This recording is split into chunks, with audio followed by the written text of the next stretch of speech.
and Karnataka also have the different name. So what are the different name have the Karnataka, and what are the physical features of Karnataka, and many dynasties ruled in Karnataka. So which which dynasties ruled in Karnataka? So these all fun studies in this class. Okay. So introduction of Karnataka. Introduction of Karnataka. Karnataka is a state of India, or name of the state. So this state in South India, not North India. Karnataka state in South India. Okay. So in Karnataka, people speak in Kannada. Karnataka, it is one of the state in Karnataka. In Karnataka, more than people speaking in Kannada. So in Karnataka, the people used different languages, but more than people used Kannada only. So it has different states surrounded this, like Karnataka also has different states surrounded. This, like which states are surrounded by the Karnataka? Anybody tell me which states are the surrounded the Karnataka? ನಿಮ್ಮ ರಾಜ್ಯದ ಸುತ್ತಮುತ್ತ Maharashtra, ಇರುವಂತಹ Goa. ರಾಜ್ಯ? Yes, Maharashtra, Goa, then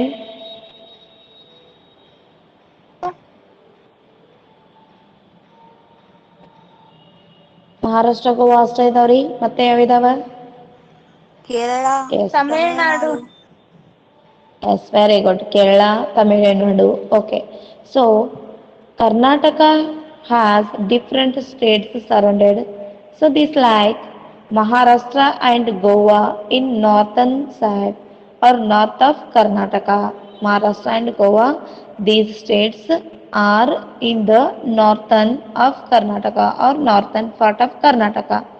And then Arabian Sea in the west. In the west, Arabian Sea is there, and Kerala and Tamil Nadu are in the southern part of Karnataka or south side of Karnataka, and Andhra so in the east, Andhra also in the east. So this way Karnataka has different states surrounded. ನಿಮಗೆ ಗೊತ್ತಿರುವ ಹಾಗೆ ಕರ್ನಾಟಕ ಕೂಡ ಏನಾಗ್ಯದ ಅಂತಂದ್ರೆ ಬಹಳಷ್ಟು ಏನಿದೆ ಅಂತಂದ್ರೆ ರಾಜ್ಯಗಳನ್ನ ಒಳಗೊಂಡದ ಅಂತ ಹೇಳ್ತೀವಿ. ಅದರಲ್ಲಿ ಮಹಾರಾಷ್ಟ್ರವಾಗಿರ್ಬೋದು, ಗೋವಾ, ಕೇರಳ, ಅರೇಬಿಯನ್ ಸಮುದ್ರ, ಆಂಧ್ರ, ಇವು ಸುತ್ತಮುತ್ತಲಿನ ರಾಜ್ಯಗಳು ಅಂತ ತೆಗೆದುಕೊಳ್ತಾ ಇದ್ದೀವಿ. ಅದರಲ್ಲಿ ಮಹಾರಾಷ್ಟ್ರ ಮತ್ತು ಗೋವಾ ಕರ್ನಾಟಕದ ಉತ್ತರ ಭಾಗದಲ್ಲಿ ಬರ್ತಾ ಇದೆ. ಅರೇಬಿಯನ್ ಸಿ ಇದೇನಾಗ್ತದ ಅಂತಂದ್ರೆ ಸೊ ಏನಾಗ್ತದ ರೀ, ಪಶ್ಚಿಮ ಭಾಗದಲ್ಲಿ ಅಂದ್ರೆ ಕರ್ನಾಟಕದ ಪಶ್ಚಿಮದ ಒಂದು ಭಾಗದಲ್ಲಿ ಬರ್ತಾ ಇರೋದು ಅರೇಬಿಯನ್ ಸಮುದ್ರ. ಕೇರಳ ಮತ್ತು ತಮಿಳುನಾಡುಗಳು ದಕ್ಷಿಣದ ಕರ್ನಾಟಕದ ದಕ್ಷಿಣ ಕಡೆ ಬರ್ತಾ ಇರೋದು. ನಂತರ ಆಂಧ್ರ ಇರ್ತಾ ಇರೋದು ಏನಿದೆ ಅಂತಂದ್ರೆ ಪೂರ್ವದಲ್ಲಿ ಬರ್ತಾ ಇರುವಂತಹ ಒಂದು ಪ್ರದೇಶ ಅಥವಾ ರಾಜ್ಯವೇ ಆಂಧ್ರ ಪ್ರದೇಶ. ಈ ರೀತಿ ಏನಿದೆ ಅಂತಂದ್ರೆ ಕರ್ನಾಟಕ ಏನಾಗಿದೆ ರೀ, ಹಲವಾರು ರಾಜ್ಯಗಳನ್ನ ಒಳಗೊಂಡದ. ಸೊ ಹಾಗಾದ್ರೆ ಇದೇ ಸ್ಥಿತಿಯನ್ನು ನಾವು ಫಸ್ಟ್ ಕ್ಲಾಸ್ನಲ್ಲಿ ಅಂದ್ರೆ ಫಸ್ಟ್ ಪೀರಿಯಡ್ ಅಲ್ಲಿ ಕೂಡ ಕಲ್ತಿದೀವಿ. So India has many different countries the surrounded. So which countries are there surrounded of the India? Which countries are there surrounded of the India? Already I told to you in the first class. Anybody tell me? India also has a subcontinent because many countries surrounded by the India. Which are there?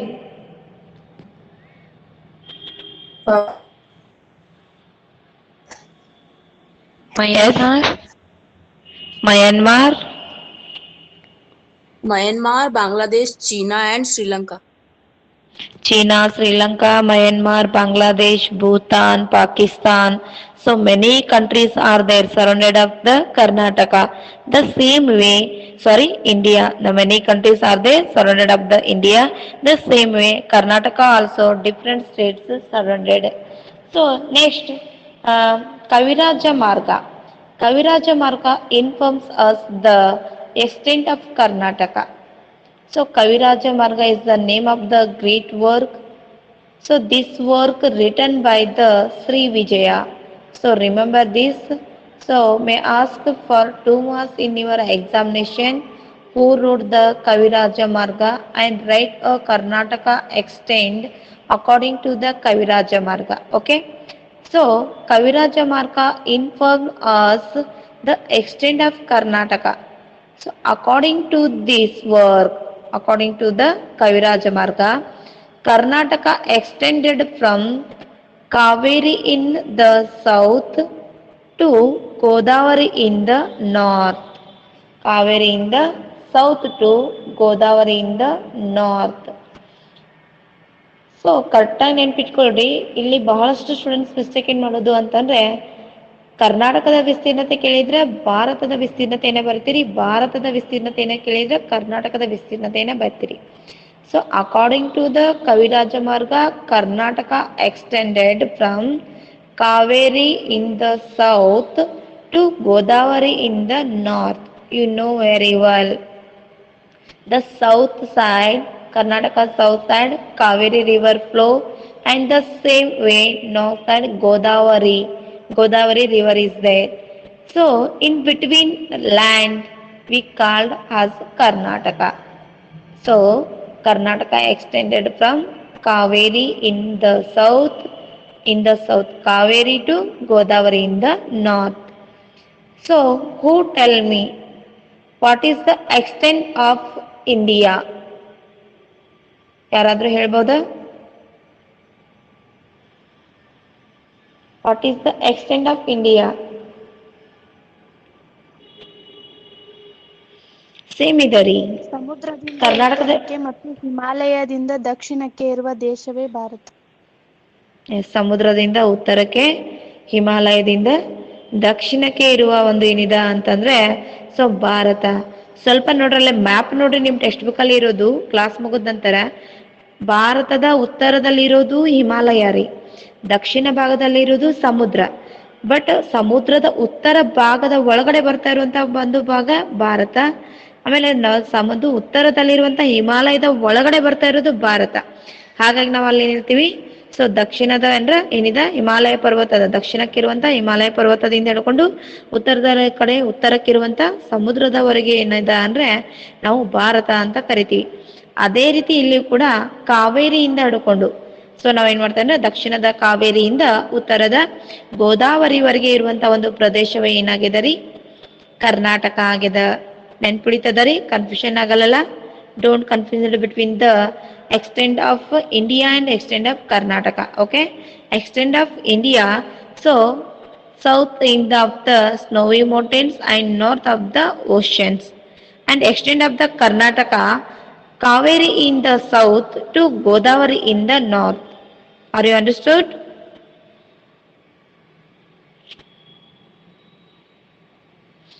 Okay, so next, origin and antiquity. So origin and antiquity ಅಂತ ತೆಗೆದುಕೊಳ್ತಾ ಇದೀವಿ. Next part ಬರ್ತಾ ಇರೋದು Virgin and ಎನ್ಕ್ವಿಟಿ, ಉಗಮ ಮತ್ತು ಪ್ರಾಚೀನತೆ ಅಂತ ಹೇಳ್ತಾ ಇದೀವಿ. ಸೊ ಕರ್ನಾಟಕ ಯಾವ ರೀತಿ ಉಗಮ ಮತ್ತು ಏನಾಗ್ತದ ಅಂತಂದ್ರೆ ಪ್ರಾಚೀನತೆ ಇತಿಹಾಸವನ್ನ ಒಳಗೊಂಡದ ಅಂತ ತೆಗೆದುಕೊಳ್ತಾ ಇದೀವಿ. ಸೊ ಪ್ರಾಚೀನತೆ ಇತಿಹಾಸ ಕೂಡ ಒಳಗೊಂಡದ. ಹಾಗಾದ್ರೆ ಇಲ್ಲಿ ನಾವ್ ಏನ್ ಕಲಿತಾ ಇದೀವಿ ಅಂತಂದ್ರೆ, ಸೊ ಕರ್ನಾಟಕ ಅನ್ನುವಂತ ಶಬ್ದ ಯಾವ ರೀತಿ ಉತ್ಪತ್ತಿ ಆಗ್ಯದ ಅನ್ನುವಂಥದ್ದನ್ನ ನಾವಿಲ್ಲಿ ಕಲಿತಾ ಇದೀವಿ. So origin and infinity ಒಳಗ, so historians have give different theories regarding the origin of the term Karnataka. You know, the Karnataka, this word virgin in ancient field. So historians collected more theories regard the origin the term Karnataka. So some of them argue Karnataka, this word derived from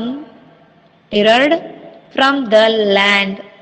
so ಇಲ್ಲಿ ಪ್ರಾಚೀನ ಮತ್ತು ಏನಿದೆ ಅಂತಂದ್ರೆ ನಾವೇನ್ ಮಾಡ್ತಿದ್ವಿ, ಪ್ರಾಚೀನ ಮತ್ತು ಏನಿದೆ ಅಂತಂದ್ರೆ ಉಗಮ, ಕರ್ನಾಟಕದ ಪ್ರಾಚೀನ ಕಾಲದಲ್ಲಿ ಹೇಗೆ ಉಗಮ ಆಯಿತು ಅನ್ನೋದನ್ನ ನಾವು ನೋಡೋದಾಯ್ತು ಅಂತಂದ್ರೆ, ಸೊ ಇಲ್ಲಿ ನಾವೇನ್ ತೆಗೆದುಕೊಳ್ತಾ ಇದೀವಿ, ಮೊದಲದಲ್ಲಿ ಕೆಲವೊಂದಿಷ್ಟು ಏನಾಗಿದೆ ಅಂತಂದ್ರೆ ಕರ್ನಾಟಕ ಅನ್ನುವಂತ ಶಬ್ದ ಯಾವ ರೀತಿ ಉತ್ಪತ್ತಿ ಆಯ್ತು ಅನ್ನೋಂತ ಮಾಹಿತಿಯನ್ನ ಇತಿಹಾಸಕಾರರು ನಮಗೆ ನೀಡ್ತಾ ಇದ್ದಾರೆ.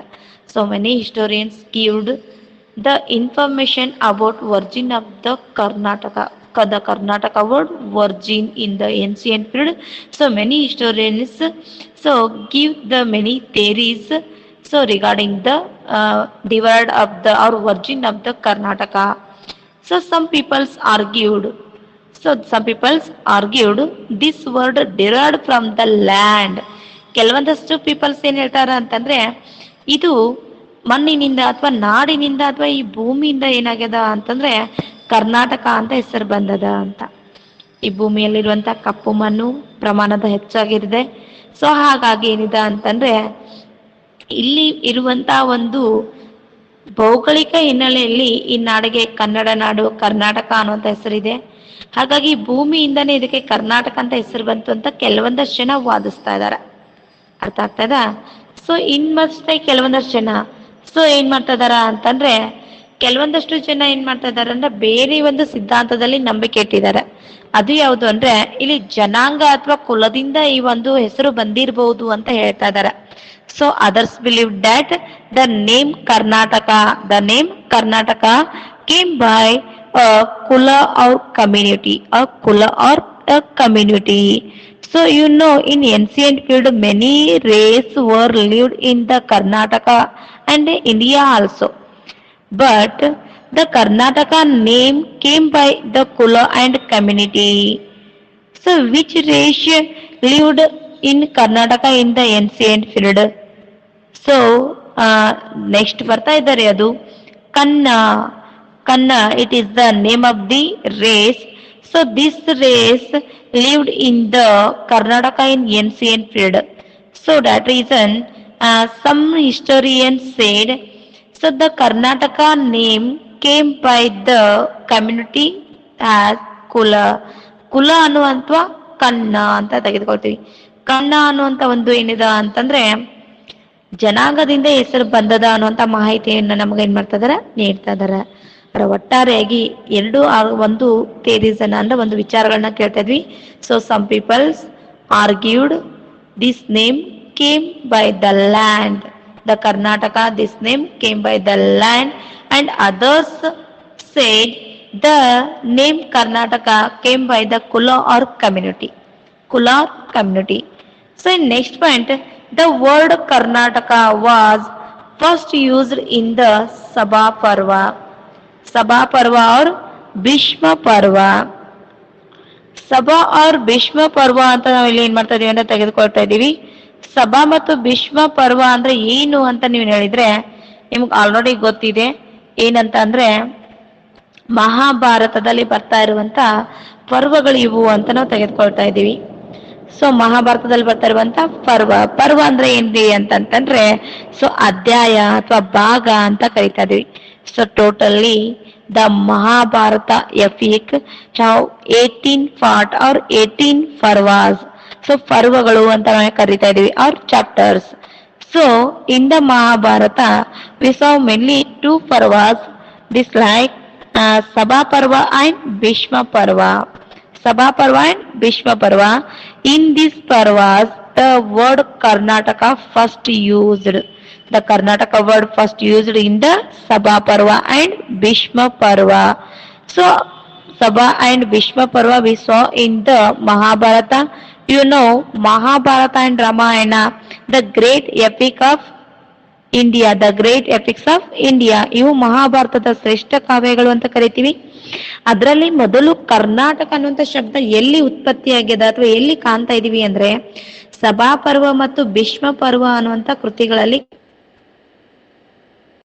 ಸಭಾ ಮತ್ತು ಭೀಷ್ಮ ಪರ್ವ ಅಂದ್ರೆ ಮಹಾಭಾರತದಲ್ಲಿ ಬರ್ತಾ ಇದಾವ. ಅಂದ್ರೆ ಪರ್ವ ಅಂದ್ರೆ ಅಧ್ಯಾಯಗಳು, ಹೇಗೆ ಭಗವದ್ಗೀತಾ ಹೇಗೆ 18 ಅಧ್ಯಾಯಗಳನ್ನ ಒಳಗೊಂಡದ. So how the Bhagavad Gita has 18 chapters, the same way the Mahabharata also 18 parvas or 18 chapters. So in the Mahabharata, Sabha Parva and Bhishma Parva also there. So the Karnataka, this word first used in the Sabha Parva and Bhishma Parva. ಇಲ್ಲಿ ನಾವೇನ್ ಮಾಡಿದೀವಿ ಅಂದ್ರೆ first Karnataka ಅನ್ನುವಂತ ಶಬ್ದವನ್ನ ಬಳಕೆ ಮಾಡಿದೀವಿ. ಎಲ್ಲಿ? ಭೀಷ್ಮ ಪರ್ವ ಮತ್ತು ಸಭಾ ಪರ್ವ ಅನ್ನುವಂತ ಒಂದು ಭಾಗ ಅಥವಾ ಅಧ್ಯಾಯಗಳಲ್ಲಿ. ಇನ್ ನೆಕ್ಸ್ಟ್ ಪಾಯಿಂಟ್ ಮತ್ತೆ ನಮಗೆ ಇನ್ನೊಂದು ಸೋರ್ಸ್ ಸಿಗ್ತಾ ಇದೆ. ಏನು ಅಂತಂದ್ರೆ ಸಿಲಪ್ಪದಿಗಾರಂ ಅನ್ನುವಂತ ಕೃತಿ. ಸಿಲಪ್ಪದಿಗಾರಂ ಅನ್ನುವಂತ ಕೃತಿ ಇಲ್ಲಿ ಏನಿದೆ ಅಂದ್ರೆ ಇಲ್ಲಿನ ಜನರನ್ನ ಕರುನಾಡರ್ ಅಂತ ಕರೀತಾ ಇರುವಂತ ಮಾಹಿತಿ ಆ ಕೃತಿ ನಮಗೆ ಕೊಡ್ತಾ ಇದೆ. ಯಾವುದು? ಸಿಲಪ್ಪದಿಗಾರಂ. ಇದು ಯಾವುದು ಅಂತಂದ್ರೆ ಒಂದು ತಮಿಳು ಗ್ರಂಥ ಅಂತ ಹೇಳ್ತಾ ಇದೀವಿ. So it is a Tamil work. ಸಿಲಪ್ಪದಿಗಾರಂ.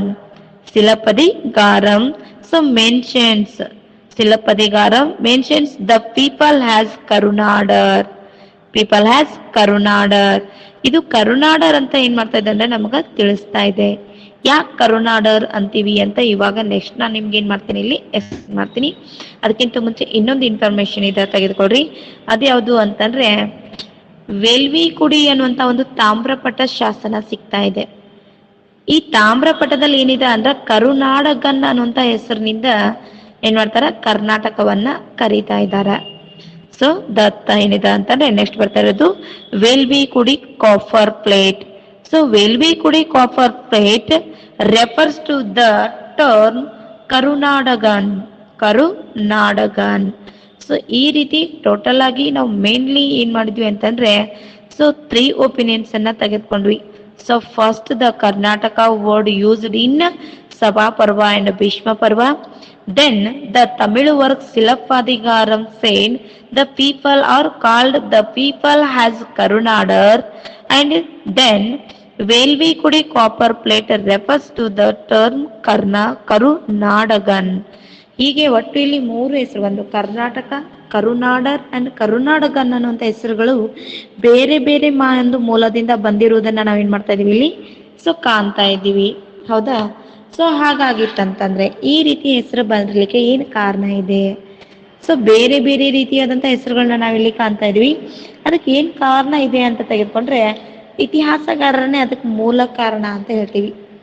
ಅವರು ಕೆಲವೊಂದಷ್ಟು ಏನ್ ಮಾಡ್ತಾ ಇದಾರ ಅಂತಂದ್ರೆ ಸೋರ್ಸದ ಮುಖಾಂತರ ಅಥವಾ ಕೆಲವೊಂದಷ್ಟು ಸಂಶೋಧನೆಗಳ ಮುಖಾಂತರ ನಮ್ಗೆ ಏನ್ ಮಾಡ್ತಾ ಇದಾರ ಈ ಮಾಹಿತಿಗಳನ್ನ ನೀಡ್ತಾ ಇದಾರ. ಹೌದಾ? ಸೊ ಹಾಗಾದ್ರೆ ಅವ್ರ ಪ್ರಕಾರ ಏನಿದೆ ಅನ್ನೋದನ್ನ ನಾವು ಇಲ್ಲಿ ನೋಡೋದಾದ್ರೆ ಅದಕ್ಕಿಂತ ಮುಂಚೆ Silappadikaram. So it is the great epic of Tamil classic ಅಂತ ಹೇಳ್ತೀವಿ.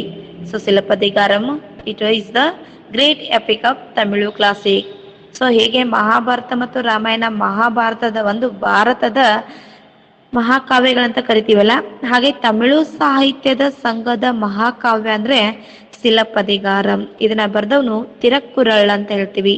ಸಿಲಪ್ಪದಿಗಾರಂ ದಿಸ್ ವರ್ಕ್ ರಿಟನ್ ಬೈ ತಿರಕ್ಕುರಳ್ ಅನ್ನುವಂತ ವ್ಯಕ್ತಿ ಅಥವಾ ಕವಿಯಿಂದ ಈ ಒಂದು ಕೃತಿ ಬಿಡುಗಡೆಯಾಗ್ಯದ ಅಥವಾ ರಚನೆಯಾಗ್ಯದ. ಇನ್ನ ನಮಗೆ ಸಿಕ್ಕಿರುವಂತ ಮಾಹಿತಿ ಆಲ್ಮೋಸ್ಟ್ ಎಲ್ಲ ತಮಿಳು ಗ್ರಂಥಗಳಲ್ಲಿ ಲಭ್ಯ ಇದೆ. So different words like Karnataka has a different words like Karunad and Kamattanadu and Karunadu. These words found in Tamilu classic. So many different historians so invented different words of Karnataka. These words like Karnada, Karunada, Kamittunada. So first one, Shamba Joshi. He was a great historian, or S.B. Joshi. He was a great historian. He told the word Karnataka in the Sanskritized version. The Karnataka word is a Sanskritized version. So Karnataka is derived from Kanna plus Nadu, Kannadu. So please note this point in our notes book. So Karnataka is derived from Kanna plus Nadu, Kannadu. So Kanna Kanna is the, already I told to you, Kanna is the name of the tribe or name of the race. And Nadu, it is the land.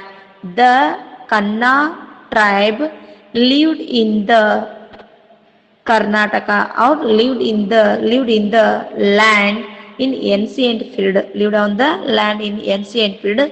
So that reason this land has the name Karnataka. So according to the S.B. Joshi, the Kanna tribe lived in the Karnataka in ancient period. So that reason the Karnataka name came.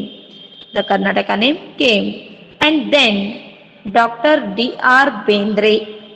So D.R. Bendre also presented his opinions. So according to the D.R. Bendre, so here two tribes are there, Kannas and Natar. Kandas and Natar. So these both tribe lived in the Karnataka in ancient period. So these tribes, namely, these both tribes name together formed the word Kannataru. Kannataru. ಕನ್ನಟರು ಅನ್ನೋಂಥ ಹೆಸರು ಹೆಂಗೆ ಬರ್ತಾ ಇದ್ದಾರೆ? ಕನ್ನಾಸ್ ಮತ್ತು ಕನ್ನ ಮತ್ತು ನಾಟರು ಅನ್ನುವಂಥ ಎರಡು ಜನಾಂಗಗಳಿಂದ ಬರ್ತಾ ಇದೆ. So according to the D.R. Bendre. So here two tribes lived in ancient period. So this like Kannas and Natar. So these both tribes name gather and formed the word Kannatar. So its Sanskritized version is Karnataka. Are you understood? Kannatar, its Sanskritized version is Karnataka. And then Karnadu. So its name come Kari plus Nadu is interpreted as the land of black soil.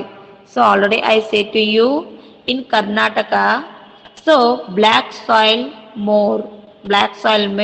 So that's reason Karnataka, this name came by the land. So Karu plus Nadu, Karunadu is interpreted as elevate or highland. So ಇನ್ನೊಂದು ನಾವೇನ್ ಕರಿತೀವಿ, ಕರು plus ನಾಡು ಕರುನಾಡು ಅಂತ ಹೇಳ್ತೀವಿ. So ಕರು ಅಂತಂದ್ರೆ ಎತ್ತರದ ನಾಡು. ಕರು means highland or high earth ಅಂತ ಹೇಳ್ತೀವಿ, ಅಥವಾ ಭೂಮಿ ಅಂತ ತೆಗೆದುಕೊಳ್ತಾ ಇದ್ವಿ. ಹೀಗೆ ವಿದ್ವಾಂಸರು ಹಲವಾರು ಏನ್ ಮಾಡ್ತಾ ಇದಾರೆ ಅಂದ್ರೆ ಹೆಸರನ್ನ ನೀಡ್ತಾ ಇದಾರೆ. And then Karnataka, this state have the another name Kamittu Nadu. So this name is the land of fragrance. Fragrance means ಸುಗಂಧ ಅಲ್ವಾ. ಸೊ ಇಲ್ಲಿ ನಿಮಗೆ ಗೊತ್ತಿರೋ ಹಾಗೆ ಶ್ರೀಗಂಧ ಅಂತ ತೆಗೆದುಕೊಳ್ತೀವಿ. ಸೊ ಸ್ಯಾಂಡಲ್ ವುಡ್ ಅಂತ. ಸೊ ಸ್ಯಾಂಡಲ್ ವುಡ್ ಅನ್ನುವಂಥ ಒಂದು ಏನು ಟ್ರೀಸ್ ಇಲ್ಲಿ ಹೆಚ್ಚಾಗಿ ಸಿಗ್ತಾ ಇರೋದ್ರಿಂದ ಕರ್ನಾಟಕದಲ್ಲಿ ಇದಕ್ಕೆ ಕಮಿತ್ತು ನಾಡು ಅಂತ ಹೆಸರು ಬಂದದ ಅಂತ. ಕರಿನಾಡು ಇದು ಏನಾಗಿದೆ ಅಂತಂದ್ರೆ ಹೆಚ್ಚು ಇಲ್ಲಿ ಕಪ್ಪು ಮಣ್ಣು ಇರೋದ್ರಿಂದ ಕರಿನಾಡು ಅಂತ ಹೆಸರು ಬಂದದ. ಕರುನಾಡು ಅಂತಂತಂದ್ರೆ ಕರ್ನಾಟಕ ಎತ್ತರವಾದಂತ ಪ್ರದೇಶದಲ್ಲಿ ಇರೋದ್ರಿಂದ ಇದು ಕರುನಾಡು ಅಂತ ಹೆಸರನ್ನ ಪಡ್ಕೊಂಡದ. ನಂತರ ಬರ್ತಾ ಇರೋದು ಏನಂದ್ರೆ ಕಮಿತ್ತು ನಾಡು ಅಂತ ಯಾಕೆ ಹೆಸರು ಬಂದದ ಅಂತಂದ್ರೆ ಇಲ್ಲಿ ಶ್ರೀಗಂಧದ ಮರಗಳ ಹೆಸರು ಇರೋದ್ರಿಂದ. ಕಮಿತ್ತು ಅಂತಂದ್ರೆ ಸಿಂಹಾಸನೆಯುಕ್ತ ಅಂತ ಅರ್ಥ, ಸುವಾಸನೆ ಅಂತ ಅರ್ಥ. ಶ್ರೀಗಂಧ ಸುವಾಸನೆಯನ್ನ ಒಳಗೊಂಡಿರ್ತದ. ಹಾಗಾಗಿ ಸುವಾಸನೆಯನ್ನ ಒಳಗೊಂಡಂತ ಒಂದು ನಾಡು ಕವಿನಾಡು ಅಂತ ನಾವು ಏನ್ ಮಾಡ್ತಾ ಇದೀವಿ, ತೆಗೆದುಕೊಳ್ತಾ ಇದೀವಿ. ಸೊ ಈ ರೀತಿ Karnataka has different names also. This like Karnad, Karunad, Kamittunad and Karinadu and Karinadu and Kamittanadu. So these names has Karnataka. ಈ ಎಲ್ಲಾ ಹೆಸರುಗಳನ್ನ ಕರ್ನಾಟಕ ಒಳಗೊಂಡದ.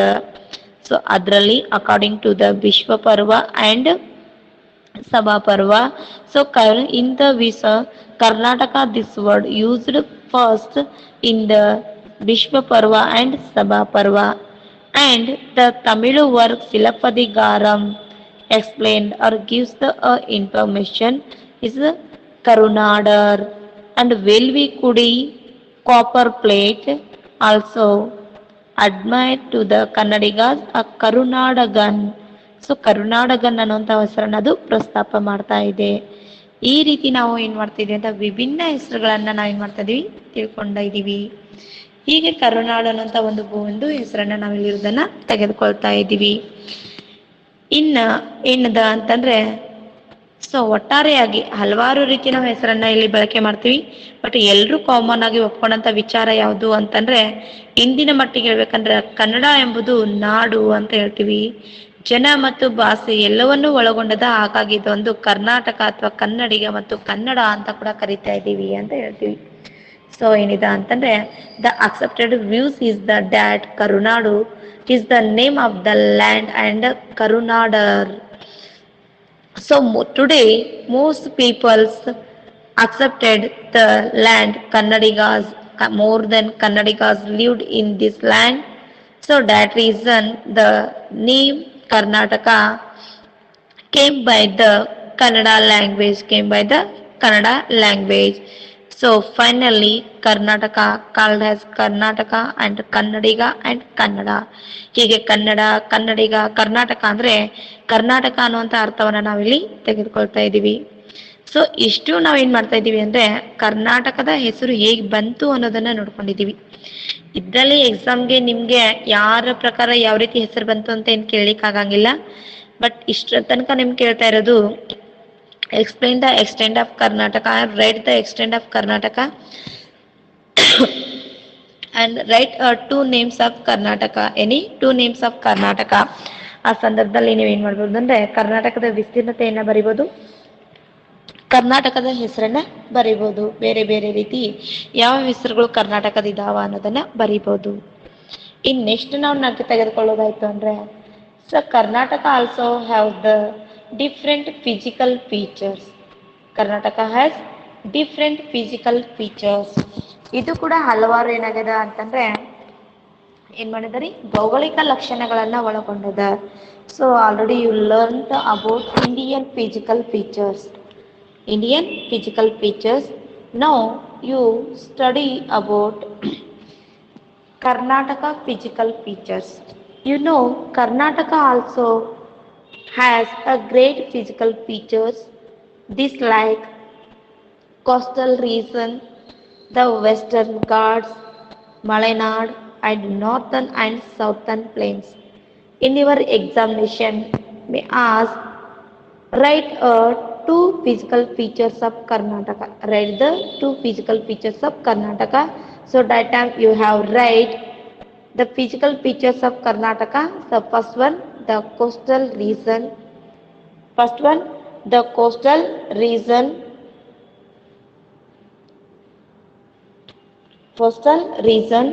and then Western Ghats and Malenadu and the northern and southern plains.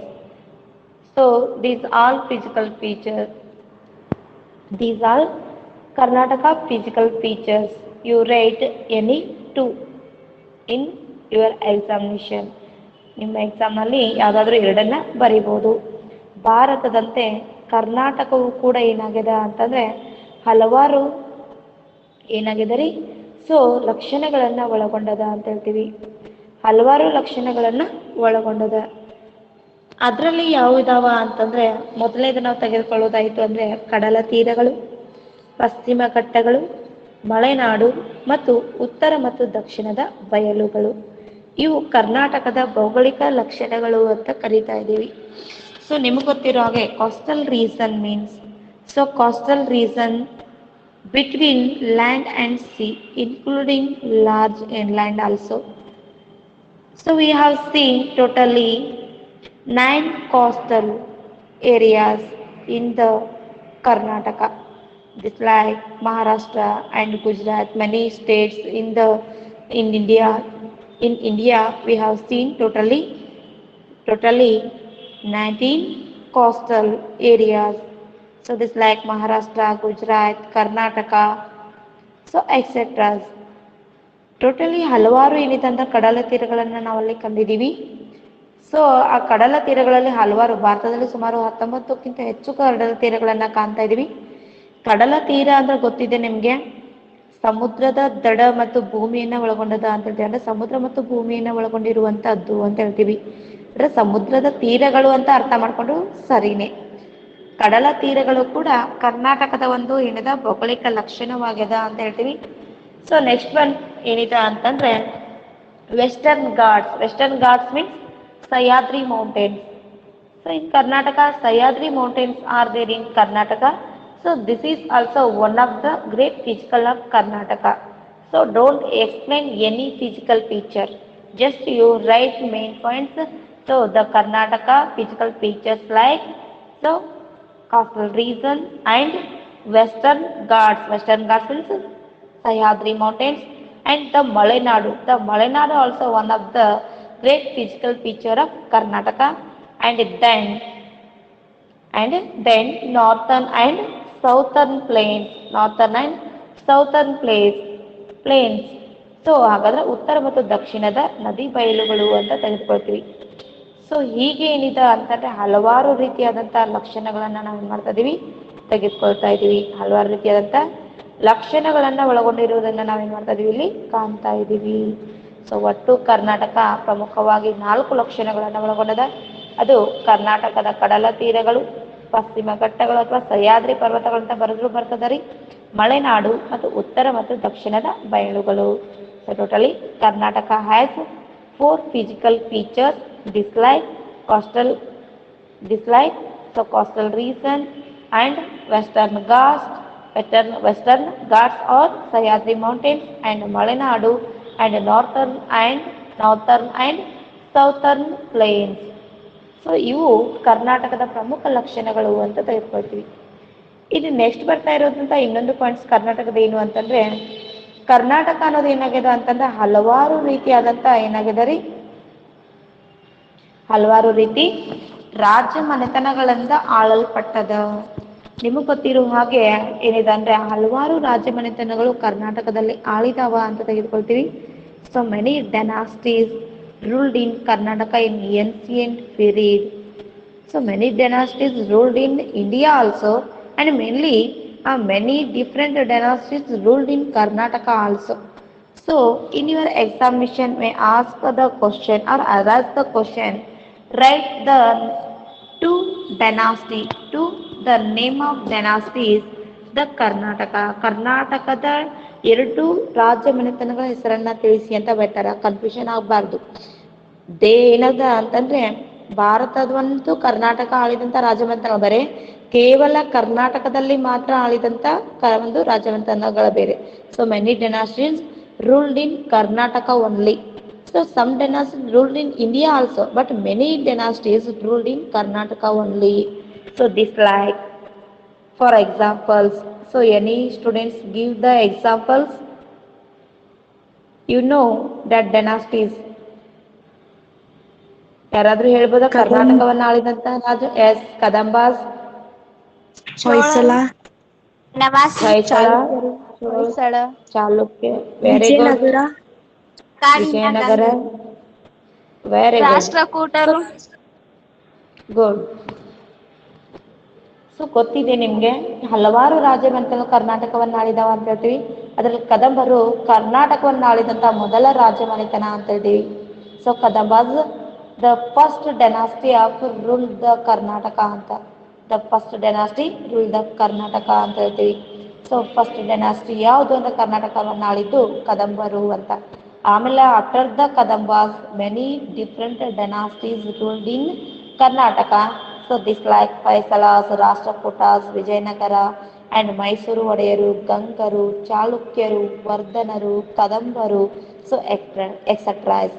So many dynasties ruled in Karnataka in ancient period and give the great contribution to the Karnataka or Karnataka society. ರಾಜಮನೆತನಗಳು ಏನು ಆಳ್ವಿಕೆ ಮಾಡಿದವಲ್ಲ ಬಹಳ ಶ್ರೇಷ್ಠವಾದಂಥ ಒಂದು ಕೊಡುಗೆಯನ್ನು ನೀಡಿದಾವ ಅಂತ ಹೇಳ್ತೀವಿ. So for example Vijayanagara empire and Mysore Wodeyar. So Mysore is the great historical place. So that time Mysore Wodeyars give the great contribution in ancient period. So and Vijayanagara empires also gave the great contribution to the Karnataka. So all dynasties gave the great contribution to the Karnataka in the different fields, the art and architectures and literatures and science, so etcetera. Almost ಎಲ್ಲ ಕ್ಷೇತ್ರಗಳಲ್ಲಿ ರಾಜಮನೆತನಗಳು ಆಳ್ವಿಕೆಯನ್ನ ಆಡಿರುವುದನ್ನು ನಾವು ಏನು ಮಾಡ್ತಾ ಇದೀವಿ, ಇಲ್ಲಿ ಕಾಣ್ತಾ ಇದ್ದೀವಿ ಅಂತ ಹೇಳ್ತೀವಿ. ಇವರು ಸಾಕಷ್ಟು ಕೊಡುಗೆಗಳನ್ನು ಏನು ಮಾಡಿದ್ದಾರೆ ಅಂದರೆ ನೀಡಿದ್ದಾರೆ ಅಂತ ತೆಗೆದುಕೊಳ್ತೀವಿ. ಸೊ ಫಾರ್ ಎಕ್ಸಾಂಪಲ್ ರಾಷ್ಟ್ರಕೂಟರ ಕಾಲಕ್ಕೆ 1ನೇ ಕೃಷ್ಣ ಗೊಮಟೇಶ್ವರ ಮೂರ್ತಿಯನ್ನ 770ರಲ್ಲಿ ಏನು ಮಾಡಿದ, ನಿರ್ಮಿಸಿದ. ಸೊ ಇದು ವಿಶ್ವದ ಅತಿ ಎತ್ತರವಾದಂಥ ಏಕಶಿಲೆ ಅಂತ ಹೆಸರನ್ನ ಪಡ್ಕೊಂಡಿದೆ. ಇದು ಕೂಡ ರಾಷ್ಟ್ರಕೂಟರ ಶ್ರೇಷ್ಠ ಕೊಡುಗೆ ಅಂತ ಹೇಳ್ಬೋದು ನಾವು. ಬಾದಾಮಿ ಚಾಲುಕ್ಯರು ಏನ್ ಮಾಡಿದ್ರು ಅಂತಂದ್ರೆ, ಸೊ ಹಲವಾರು ಗುಹ್ಯಾಂತರ ದೇವಾಲಯಗಳನ್ನ ನಿರ್ಮಾಣ ಮಾಡಿದ್ದಾರೆ. So Badami Chalukya build different cave temples in ಬಾದಾಮಿ.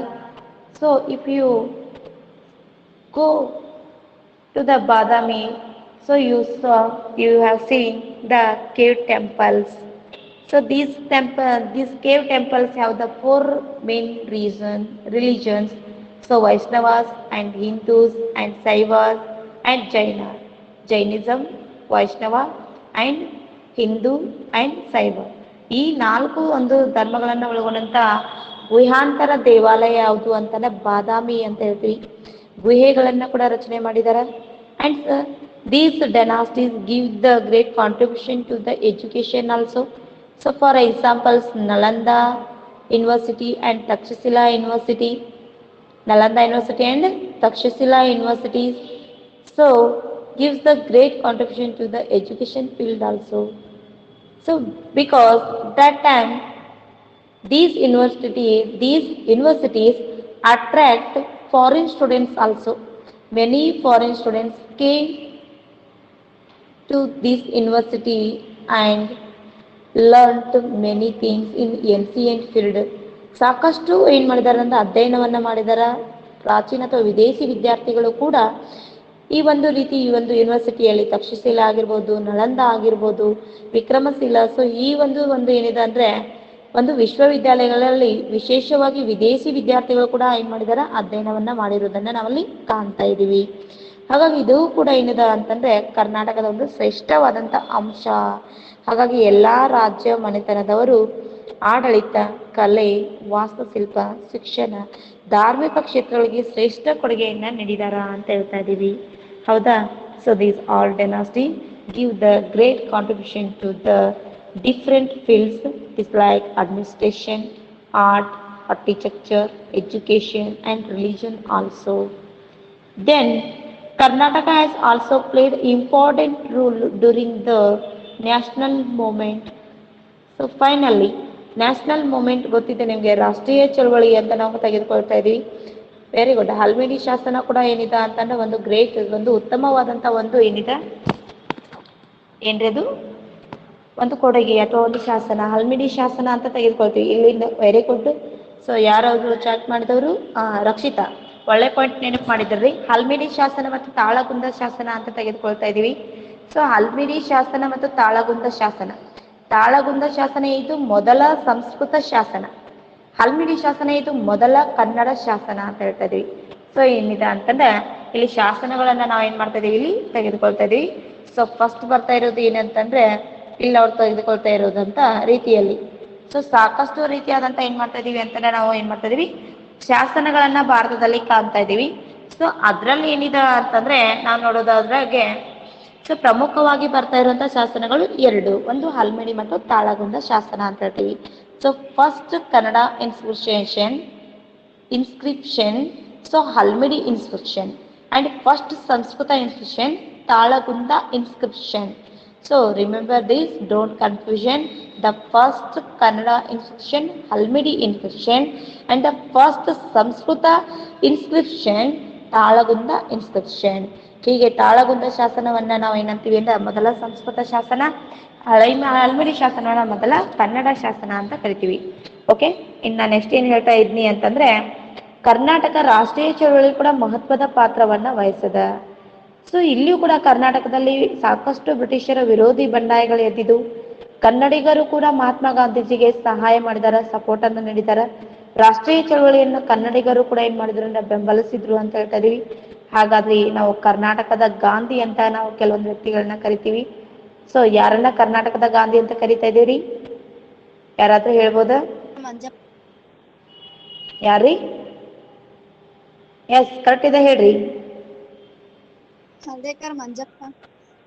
ಹಳ್ರಿಕರ್ ಮಂಚಪ್ಪ. ಅವನನ್ನ ಎಂತಂದ್ರೆ ಸೊ ಕರ್ನಾಟಕದ ಒಂದು ಗಾಂಧಿ ಅಂತ ಕೂಡ ಕರಿತೀವಿ. ಇವರು ಕರ್ನಾಟಕದ ಏಕೀಕರಣದಲ್ಲಿ ಕೂಡ ಪ್ರಮುಖ ಪಾತ್ರವನ್ನ ವಹಿಸಿದಂತ ವ್ಯಕ್ತಿಗಳು ಇವರು ಅಂತ ಹೇಳ್ತಾ ಇದೀವಿ. ಸೊ ಹಾಗಾದ್ರೆ ಹಲವಾರು ಕನ್ನಡಿಗರು ಏನ್ ಮಾಡಿದಾರೆ ಅಂದ್ರೆ ಭಾರತದ ರಾಷ್ಟ್ರೀಯ ಚಳವಳಿಗೆ ಸಹಾಯವನ್ನ ಮಾಡಿದ್ದಾರೆ.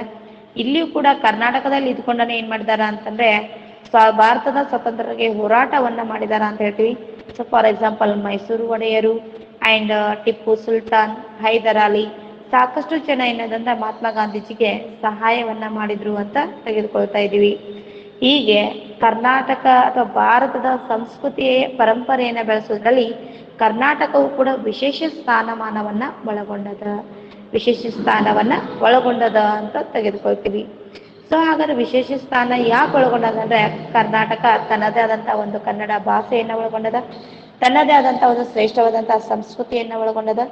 ಹಾಗಾಗಿ ಕನ್ನಡ ಭಾಷೆ ಭಾರತದ 4 ಶಾಸ್ತ್ರೀಯ ಭಾಷೆಗಳಲ್ಲಿ ಒಂದು ಅಂತ ಏನ್ ಮಾಡ್ತಾರ, ಸೊ ಪರಿಗಣಿಸ್ತಾ ಇದ್ದಾರೆ. ಸೊ ಹಾಗಾಗಿ ಏನಿದೆ ಅಂದ್ರೆ Karnataka has its own status in the India. So because Karnataka also supported the national movement and the Kannadigas also supported to the Mahatma Gandhiji when Mahatma Gandhiji fought against the British for independence of India or independence. So that time Kannadigas also supported to the Mahatma Gandhiji and the national movement also.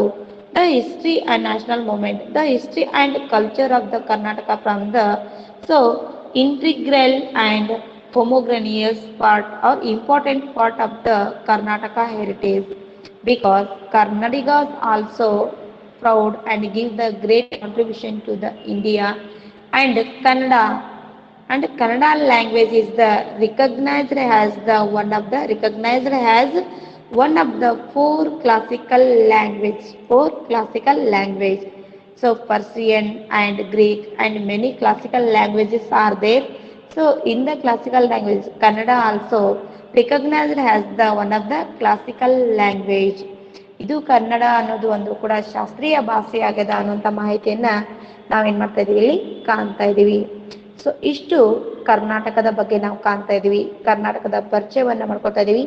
ಇದರಲ್ಲಿ ನೀವು ಪ್ರಮುಖವಾಗಿ ನೆನ್ಪಿಟ್ಕೋಬೇಕಾದಂತ ಅಂಶ ಕರ್ನಾಟಕದ ವಿಸ್ತೀರ್ಣತೆ, ಕರ್ನಾಟಕದ ಹೆಸರು, ಕರ್ನಾಟಕದ ಲಕ್ಷಣಗಳು, ಭೌಗೋಳಿಕ ಲಕ್ಷಣಗಳು, ಕರ್ನಾಟಕ ಇದಂತ ರಾಜಮನೆತನಗಳು. 4 ಪಾಯಿಂಟ್ಸ್ಗಳನ್ನ ನೀವು ನೆನ್ಪಿಟ್ಕೊಳ್ಬೇಕಾಗತ್ತೆ. ಇದರಲ್ಲಿ ಯಾವ್ದಾದ್ರೂ ಏನಾಗ್ತದ ಅಂತ ಅಂದ್ರೆ ಎಕ್ಸಾಮ್ ಅಲ್ಲಿ ಕೇಳ್ಬೋದು. So in this class main you remember four important points. So this like extent of Karnataka and the different names of Karnataka and physical features of Karnataka and Karnataka dynasties. So this is the 4 points most important in this concept. So in your examination in the 4 ಅಂಶಗಳಲ್ಲಿ ನಿಮಗೆ ಪ್ರಶ್ನೆಗಳು ಏನಾಗ್ತಾ ಇದಾವ, so ಬರ್ತಾ ಇದಾವ. ಹಾಗಾದ್ರೆ the extend of Karnataka ಯಾರು ಹೇಳ್ತೀರಿ? ಸೊ ಕಾವೇರಿ ನದಿಯಿಂದ ಗೋದಾವರಿವರೆಗೂ ಏನದ ಅಂದ್ರೆ ಕರ್ನಾಟಕವನ್ನ ನಾವು ಏನ್ ಮಾಡ್ತಿದ್ವಿ, ಕಾಣ್ತಾ ಇದೀವಿ. ಫ್ರಮ್ ಕಾವೇರಿಯಿಂದ ಸೌತ್ ಟು ಗೋದಾವರಿಯಿಂದ ನಾರ್ತ್, ದಕ್ಷಿಣದ ಕಾವೇರಿಯಿಂದ ಉತ್ತರದ ಗೋದಾವರಿ ಇರುವಂತ ಒಂದು ಪ್ರದೇಶವೇ ಕರ್ನಾಟಕ ಅಂತ ತೆಗೆದುಕೊಂಡ್ವಿ. ಸ್ವಲ್ಪ ರಿವಿಷನ್ ಮಾಡ್ತಾ ಇದ್ದೀನಿ ಮೇನ್ ಪಾಯಿಂಟ್ಸ್ ಅನ್ನ, ಅಷ್ಟು ನೀವು ನೆನ್ಪಿಟ್ಕೊಂಡ್ರೆ ಸಾಕ್ರಿ. ಸೊ ಎಕ್ಸ್ಟೆಂಡ್ ಆಫ್ ಕರ್ನಾಟಕ ಅಂದ್ರೆ Karnataka extended so from Kaveri in south to Godavari in north. So ಕರ್ನಾಟಕದ ವಿಸ್ತೀರ್ಣತೆ ಅಂದ್ರೆ ದಕ್ಷಿಣದ ಕಾವೇರಿಯಿಂದ ಉತ್ತರದ ಗೋದಾವರಿವರೆಗೆ ಇದೆ ಅಂತ. ಬಹಳಷ್ಟು ಜನ ಸುಮ್ಮನೆ ಮಾರ್ಕ್ಸ್ ಕಳ್ಕೊಳ್ತಾ ಇದ್ದೀರಿ. ಇಲ್ಲಿ ಕರ್ನಾಟಕದ ವಿಸ್ತೀರ್ಣತೆಯನ್ನ ಕೇಳಿರ್ತಾರ, ನೀವು ಭಾರತದ ವಿಸ್ತೀರ್ಣತೆಯನ್ನ ಬರೀತಿದ್ರಿ. ಸ್ವಲ್ಪ ನೆನ್ಪಿಟ್ಕೊಳ್ರಿ. ಓಕೆ, ಡಿಫ್ರೆಂಟ್ ಇದೆ. ಇನ್ನು ನೆಕ್ಸ್ಟ್ ಬರ್ತಾ ಇರುವಂಥ ಪಾಯಿಂಟ್ಸ್ ಇಂಪಾರ್ಟೆಂಟ್ ಯಾವ್ದು ಹೇಳ್ದಿನ. So great different names of Karnataka. So different names of the Karnataka has different names. Karunadu, Kammattu Nadu and Karnadu. Karunadu and Karanadu ಬೇರೆ ರೀ, ಕಮ್ಮತ್ತು ನಾಡು ಬೇರೆ ಆ್ಯಂಡ್ ಕರುನಾಡು ಬೇರೆ. So Karnad, Kammattu Nad and Karunadu. Karnataka has a difference names this like Karnad and Karunadu and Kammattu Nadu. Okay, then Karnataka has different physical features also this like coastal region, western ghats, Malenadu and northern and southern plains. ಇಷ್ಟು ನೆನ್ಪಿಟ್ಕೊಳ್ರಿ. ಕರ್ನಾಟಕದ ವಿಶೇಷವಾದಂಥ ಭೌಗೋಳಿಕ ಲಕ್ಷಣಗಳು ಅಂತಂದರೆ ಕಡಲ ತೀರಗಳು, ಪಶ್ಚಿಮದ ಅಥವಾ ಸಹ್ಯಾದ್ರಿ ಬೆಟ್ಟಗಳು ಅಥವಾ ಪಶ್ಚಿಮದ ಘಟ್ಟಗಳು, ಅಥವಾ ಮಲೆನಾಡು ಮತ್ತು ಮಲೆನಾಡು ಉತ್ತರ ಮತ್ತು ದಕ್ಷಿಣದ ಬಯಲುಗಳು. 4 ಏನಿದೆ ಲಕ್ಷಣಗಳನ್ನು ತೆಗೆದುಕೊಳ್ತೀವಿ. ಇನ್ನು ನೆಕ್ಸ್ಟ್ ಕರ್ನಾಟಕ ಡಿನಾಸ್ಟೀಸ್, ಕರ್ನಾಟಕದ ರಾಜ ಮನೆತನಗಳು. ಯಾವುದಾದ್ರೂ 2 ಬರೀಬಹುದು ನೀವು, ನೆನ್ಪಿಟ್ಕೊಳ್ರಿ. ಬಾದಾಮಿ, ಕದಮರು. ಇಲ್ಲಿ ನೋಡ್ರಿ, ದೆಹಲಿ ಸುಲ್ತಾನ ಬರೋದಿಲ್ಲ. Delhi sultanas ruled in India, not Karnataka. ಕರ್ನಾಟಕದಲ್ಲಿ ಆಳ್ವಿಕೆಯನ್ನ ಮಾಡಿಲ್ಲ ಅವರು, ಹೌದಾ. ಸಾಕಷ್ಟು ಜನ ಇದಾರ್ರಿ ಆ ರೀತಿ ಕರ್ನಾಟಕದಲ್ಲಿ ಆಳ್ವಿಕೆಯನ್ನ ಮಾಡದೇ ಇರುವಂಥ ರಾಜ್ಯ ಮನೆತನಗಳಂತಂದ್ರೆ ಸಾಕಷ್ಟು ನಾವು ತೆಗೆದುಕೊಳ್ಬೋದು. ಗುಪ್ತರು ತೆಗೆದುಕೊಳ್ಬೋದು. So Guptas is did not rule in the Karnataka and Delhi sultanas. Delhi ಸುಲ್ತಾನರು ಕರ್ನಾಟಕದಲ್ಲಿ ಆಳೋದಿಲ್ಲ. ಬಹುಮನಿ ಶಾಹೀಸ್ ಅಂಡ್ ಬಹುಮನಿ ಶಾಹೀಸ್ಗಳು ಕರ್ನಾಟಕವನ್ನು ಆಳಿಲ್ಲ. But Bijapur Adil Shahis ruled in Karnataka and Kalyani Chalukyas also ruled in Karnataka. ಇಲ್ಲಿ ಕನ್ಫ್ಯೂಷನ್ ಮಾಡ್ಕೋಬಾರ್ದು, ಅದಕ್ಕಾಗಿ ನೆನ್ಪಿಟ್ಕೊಡ್ರಿ. ಯಾವುದಾದ್ರೂ ಫಿಕ್ಸ್ ಮಾಡ್ರಿ. ಬಾದಾಮಿ ಚಾಲುಕ್ಯರು ಕನ್ನಡಿಗರು, ಆಮೇಲೆ ಕಲ್ಯಾಣಿ ಚಾಲುಕ್ಯರು, ಗಂಗರು, ಚೋಳರು, ಕದಂಬರು. ಸೊ ಹೀಗೆ ಈಸಿ ಇರುವಂಥ ಪಾಯಿಂಟ್ಸ್ ನೆನ್ಪಿಟ್ಕೊಡ್ರಿ. ಅಲ್ಲಿ ಬೇರೆ ಹೆಸರನ್ನ ಬರೆದು ಮಾರ್ಕ್ಸನ್ನ ಕಳ್ಕೊಳಕ್ ಹೋಗ್ಬೇಡ್ರಿ. ಅನ್ನದ different dynasties of the Karnataka this like Hoysalas, Vijayanagara, Mysore ಒಡೆಯರು ಆ್ಯಂಡ್ ಚಾಲುಕ್ಯಾಸ್, ಗಂಗಾಸ್ ಎಕ್ಸೆಟ್ರಾ. ಸಾಕಷ್ಟು ಜನ ಬರ್ತಾ ಇದ್ದಾರೆ. ಸೊ ಈ ರೀತಿ ಕರ್ನಾಟಕವನ್ನು ಆಳಿದಂಥ ರಾಜ ಮನೆತನಗಳಿದಾವ ಅಂತ ನಾವು ತೆಗೆದುಕೊಳ್ತೀವಿ. ಇವತ್ತಿನ ಕಾನ್ಸೆಪ್ಟಲ್ಲಿ 2 ಮಾರ್ಕ್ಸ್ಗೆ ಯಾವುದಾದ್ರೂ 2 ಕ್ವಶನ್ಸ್ ನಿಮ್ಮ ಮೇನ್ ಎಕ್ಸಾಮ್ ಬರುವಂಥ ಸಾಧ್ಯತೆ ಇರ್ತಾ ಇದೆ. ಸೊ ಏನಾದ್ರು ಡೌಟ್ಸ್ ಇದ್ದರೆ ಕೇಳ್ಬೋದು. ಏನಾದರೂ ಡೌಟ್ಸ್ ಇದೆ? If you have any doubts about this concept, ಈ ಕಾನ್ಸೆಪ್ಟ್ ಬಗ್ಗೆ ಏನಾದರೂ ಡೌಟ್ಸ್ ಇದೆ ನಿಮಗೆ? ಭಾಳ ಸಿಂಪಲ್ ಆಗಿದೆ. ಯಾವ ಪಾಯಿಂಟ್ಸನ್ನು ನೆನ್ಪಿಟ್ಕೋಬೇಕಂತ ಕೂಡ ನಾನು ನಿಮ್ಗೆ ಹೇಳಿದ್ದೀನಿ. ಸೊ ಏನಾದರೂ ಡೌಟ್ಸ್ ಇದ್ದರೆ ಕೇಳ್ಬೋದು. ಮ್ಯಾಮ್ ಹಾಂ, ಎಸ್ ಮ್ಯಾಮ್, ಕದಂಬ ಫೌಂಡರ್ ಮಾಡಿದವ್ರು ಯಾರು ಮ್ಯಾಮ್? ಯಾರು ಹೇಳ್ರಿ ನೋಡೋಣ. ಮಯೂರ ಯಾರು ಹೇಳ್ಬೋದು? Mayura yes, Mayura Sharma. Mayura Sharma was the great founder of the Kadambas ಅಂತ ಹೇಳ್ತೀವಿ. ಶರ್ಮಾ ಆ್ಯಂಡ್ ಶರ್ವ 2 ಹೆಸರಿದ್ದಾರೆ ಆತನಿಗೆ. ಮಯೂರ ವರ್ಮ ಇದ್ದವನು ಮಯೂರ ಶರ್ಮಾ ಆಗಿ ಏನು ಮಾಡ್ತಾನಂದ್ರೆ, ಮಯೂರ ಶರ್ಮಾ ಇದ್ದವನು ಮಯೂರ ವರ್ಮ ಆಗ್ತಾ ಇದ್ದಾನ. ಆತ ಮೊದಲು ಬ್ರಾಹ್ಮಣನ ಇರ್ತಾನ. ಒಬ್ಬ ಕ್ಷತ್ರಿಯ ರಾಜ ಆತನಿಗೆ ಅವಮಾನ ಮಾಡೋದ್ರಿಂದ ಆತ ಏನಾಗ್ತಾನ, ಬ್ರಾಹ್ಮಣ ಬಿಟ್ಟು ಕ್ಷತ್ರಿಯನಾಗಿ ಆತ ಏನು ಮಾಡ್ತಾನಂದ್ರೆ ರಾಜ್ಯವನ್ನ ನಿರ್ಮಾಣ ಮಾಡ್ತಾ ಇದ್ದಾನೆ. ಸೊ ಹಾಗಾಗಿ ಮಯೂರ ವರ್ಮನನ್ನ ನಾವು ಕದಂಬರ ಸ್ಥಾಪಕ ಅಂತ ಏನು ಮಾಡ್ತಾ ಇದೀವಿ, ಕರಿತಾ ಇದ್ದೀವಿ. ಬರ್ತದೆ ರೀ. ನೆಕ್ಸ್ಟ್ ನಿಮ್ಗೆ ಹಲವಾರು ಡೈನಾಸ್ಟಿಗಳ ಬಗ್ಗೆ ಇಟ್ಟಿದ್ದಾರೆ. ಅಲ್ಲಿ ಕದಂಬರ ಬಗ್ಗೆನೂ ಬರ್ತಾ ಇದೆ. ಅಲ್ಲಿ ಇನ್ನೂ ನಾನು ಡೀಪಾಗಿ ನಿಮ್ಮ ಕದಂಬರ ಬಗ್ಗೆ ಹೇಳ್ತೀನಿ. ಬಟ್ ಇವಾಗ ನೀವು ಕೇಳಿರೋಗೆ ಕದಂಬರ ಸ್ಥಾಪಕ ಯಾರು ಅಂದ್ರೆ Mayura Varma. Okay okay other calories, other anybody you have doubts? ಏನಾದ್ರು ಮತ್ತೆ ಏನಾದರೂ ಕ್ವಶನ್ಸ್ ಇದೆ ರೀ?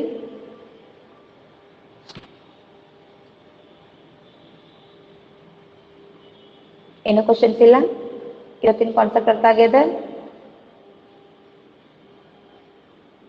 ಐಶ್ವರ್ಯ, ಎಸ್ ಮ್ಯಾಮ್. ಶ್ರೀಧರ್, ಅರ್ಥ ಆಗಿದೆ ರೀ? Yes ma'am. ಏನು ಕ್ವಶನ್ಸ್ ಇಲ್ಲಲ್ಲ? ಏನು ಕ್ವಶನ್ಸ್ ಇಲ್ಲಲ್ಲ? No, ma'am. No ma'am. Okay. In this class, we have studied about the Karnataka. So, introduction of the Karnataka. ಕರ್ನಾಟಕದ ಬಗ್ಗೆ ನಾವೇನು ಮಾಡಿದ್ದೀವಿ ಅಂದರೆ ಇವತ್ತಿನ ಕ್ಲಾಸಲ್ಲಿ ಸ್ಟಡಿ ಮಾಡಿದ್ದೀವಿ. So in next class we will discuss about sources of Indian history. You know all sources have the important role in the create history. So no source, no history. You know very well. So many sources helped the creating the history. So what are the sources that help to the create the history? These all points we will discuss in the next class. ನಿಮ್ಗೆ ಗೊತ್ತಿರುವ ಹಾಗೆ ಮೂಲ ಆಧಾರಗಳು ಎಷ್ಟು ಮಹತ್ವ ಇತಿಹಾಸವನ್ನು ರಚನೆ ಮಾಡಲಿಕ್ಕೆ. ಮೂಲ ಆಧಾರಗಳಿಲ್ಲದೆ ಇತಿಹಾಸವೇ ಇಲ್ಲ ಅನ್ನೋಂಥ ಮಾತನ್ನ ಕೇಳಿದಿರಿ. ಹಾಗಾದ್ರೆ ಯಾವ್ಯಾವ ಮೂಲ ಆಧಾರಗಳು ಹೇಗೆ ಇತಿಹಾಸವನ್ನು ರಚನೆ ಮಾಡಲಿಕ್ಕೆ ಸಹಾಯಕ ಆಗಿದ್ದಾವ ಅನ್ನೋದನ್ನ ನಾವು ನೆಕ್ಸ್ಟ್ ಕ್ಲಾಸಲ್ಲಿ ನೋಡೋಣ. ಓಕೆ, ಬಾಯ್.